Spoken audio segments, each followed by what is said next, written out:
This is Jam Nation. With Jonesy and Amanda. Our next guest is known for being one of Australia's funniest people on social media.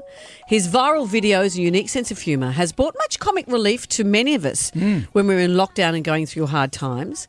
He has a fabulous character called The Guy Who Decides, and he decides everything from COVID restrictions to one of our favourites here, packaging. What should we put strawberries in? Put it in a little box that you can see through. Blueberries. An even smaller box that you can see into. And broccolini? Just put a little elastic band around it. A purple elastic band. It must be purple. Oranges? A net. Potatoes. A sack. Lemons. They can get them themselves. Mushrooms. A paper bag. Yogurt? Put it in a tub with a little paper lid. Jam. Put it in a glass jar with a metal lid that goes pop when you open it. Okay, Vegemite? Put that in a glass jar too. With a little lid that goes pop too? No, a plastic lid. Well, he's got a brand new comedy special on Binge called Meanwhile in Australia. Jimmy Rees, Here he hello. is. Hey guys, how you going? Thanks for having me. What a pleasure to talk to you. These characters, do they come from people you know? The woman from the Brighton Ladies, the Guy Who Decides. Are these people you've seen? Oh well, the Guy Who Decides particularly, I think, is there's someone making these decisions somewhere, and when you look at life, you know, you think this person is under the influence of something. You know, like who decides all these things? Like it could be applied to anything, really. You know, like who decides who wears suits? You know, like a car salesman wears a suit. You have to go to court to wear a suit. Like a real estate agent wears a suit. But then, like, why a car salesman wear a suit? If you're buying like a four-wheel drive, why would you not want someone who looks like they go four-wheel driving, not some crusty old dude in a suit? Seriously, who decides this stuff? It's so true. It's so true. Most people knew you, first of all, from Giggle and Hoot, a kids' show that you fronted for 10 years. It was a big decision, I know, to leave that show. Did you picture this in your future, or have you made this up as you went along? Well, it's a bit of both, actually, Amanda. Like, probably the last few years of Giggle and Hoot, you know, I was trying to think of, you know, like what am I going to do next? And I think when you're in kids TV, you've got to sort of break the mold of not being just a kids presenter if you have desires to go and do something else. And comedy is always something I really wanted to do. So I always write things down, and, you know, I knew that was what I wanted to do. I thought it would take a lot longer for me to sort of break the mold of dressing up in my pajamas and talking to puppet owls for a living. And then, you know, when the pandemic came around, it really just gave me the impetus to just do something and put something out there. Because I have 3 children and I had to feed them.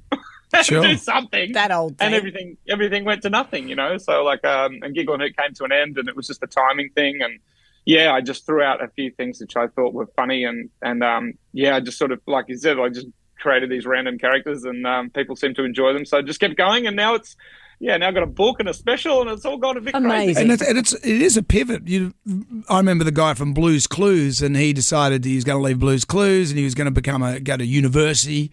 Although Wasn't there a rumour he died? Oh, he died, and he was Marilyn Manson, and there was all that sort of stuff. But he actually just went to university and became a doctor. But with you, to go from a child's entertainer, and I'm not saying that you should become a doctor, but I completely almost forgot that you did Giggle and Hoot. So that's, in a way, you know, you've got that legacy. But here you're doing this, and the Guy Who Decides is like, I just love that. I just love watching those.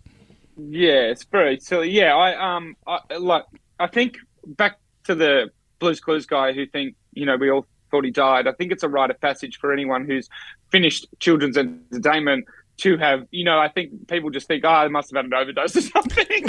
I remember Jimmy Giggle or something was trending on Twitter one time, and I can't remember what it was for, but I got so many messages, and people were replying going, oh no, what happened to him? Everyone just assumed that if a children's presenter is just trending on Twitter, that something's happened. Yeah, or you're Marilyn Manson. Or you're Marilyn Manson. Yeah, you're Marilyn Manson. What about, so The Guy Who Decides, have you ever done one on The Guy Who Decides radio, or radio stations, or radio formats, or radio co-hosts?